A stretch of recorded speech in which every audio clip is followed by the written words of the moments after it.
Welcome to lecture number 21. This is topic 3.6, the influence of revolutionary ideals, and our theme here is social structures. There's two learning objectives. The first one is going to deal with the impact at home, and then the second one is going to talk about the impact abroad. The first learning objective is explain the various ways the American Revolution affected society. The first key concept deals with debates with equality. During and after the American Revolution, an increased awareness of inequalities in society motivated some individuals and groups to call for the abolition of slavery and greater political democracy in the new state and national governments.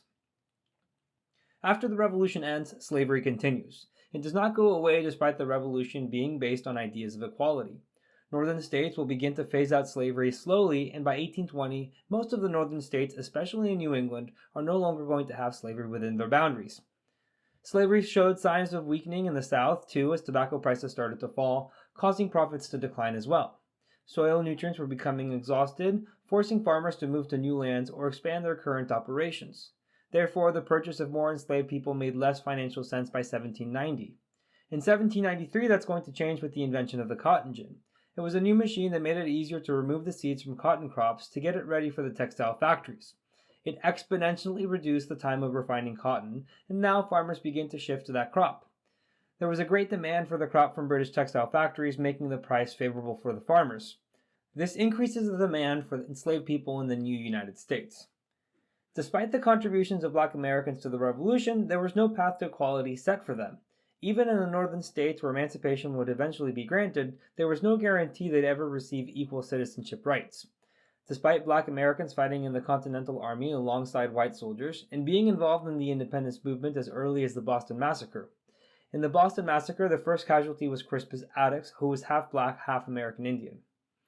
Phyllis Wheatley, who is pictured on the right side, was an enslaved person who became a poet and was taught how to read and write by her enslavers. She wrote a lot of poems about equality, praising the Revolution, praising George Washington, talking about how slavery was a status that she would not choose to put on anyone else, and through her stanzas held up a mirror to the rest of America. She showed them that while they were talking about equality in this revolution against Britain, they were still taking away liberty from a large group of people.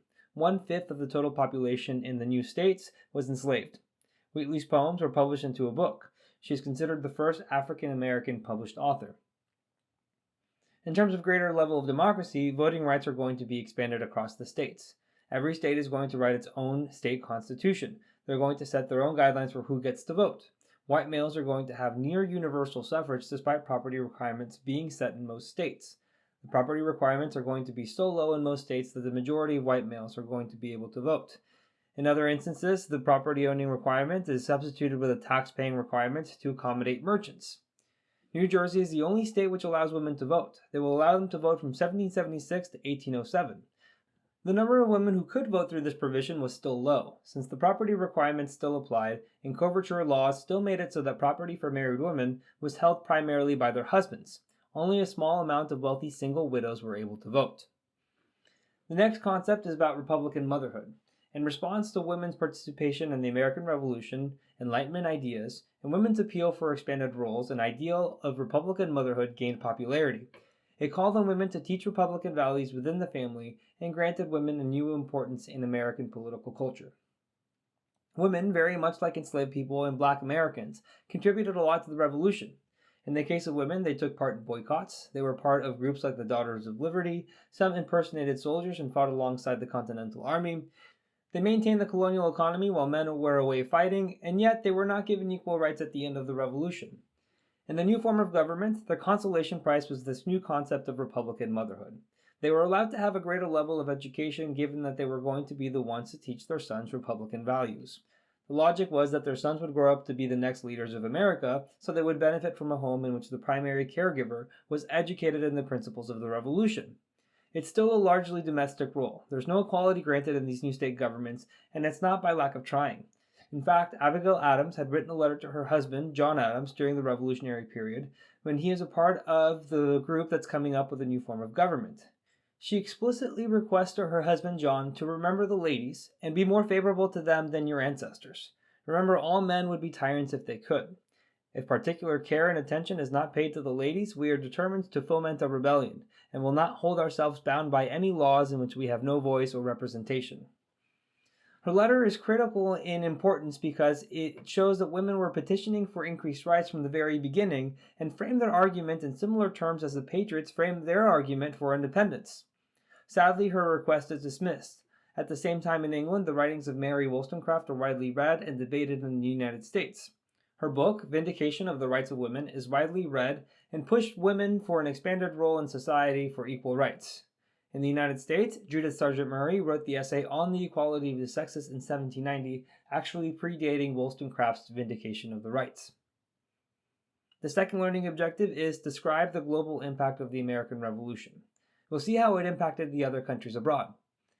The last key concept for today says the American Revolution and the ideal set forth in the Declaration of Independence reverberated in France, Haiti, and Latin America, inspiring future independence movements. What the key concept is saying is that the revolution in America started a domino effect. France's revolution began in 1789 over the discontent with taxes, the wars that they had been fighting, and the poor state of the economy. The revolution went through different phases and it included the beheading of King Louis XVI, a reign of terror, and ultimately an empire led by Napoleon. Haiti, a French colony in the Caribbean, had a revolution of its own. It followed the same Enlightenment ideals that the American Revolution followed, and it was led by Toussaint Louverture. It was the only successful revolution led by enslaved people, yet despite it being based on the same Enlightenment ideals, this was not something that the United States praised. It inspired a lot of fear in the United States, actually, especially in some southern states, because they feared that enslaved people in the United States would try to carry out a similar revolution. In 1821, Mexico overthrows Spain, and then finally in the mid-19th century, we have Simón Bolívar leading revolutions all across Latin America, overthrowing the remnants of the Spanish Empire. Alright, here is your recap. Slavery continued to be practiced despite revolutionary ideals of equality in the United States. Voting rights expanded in the new republic. Each state had different requirements, though it was limited to white males. Women's role in Republican motherhood were still largely domestic, and finally, the American Revolution was the first of many around the world. France and Latin America followed right after. Thank you for watching. If you would like to watch the next lecture, you can click on the video link on the screen, and if you are looking for more practice to help you on the AP exam, you can visit apushslides.com. I wish you the very best in all of your studying and look forward to seeing you back on the next lecture.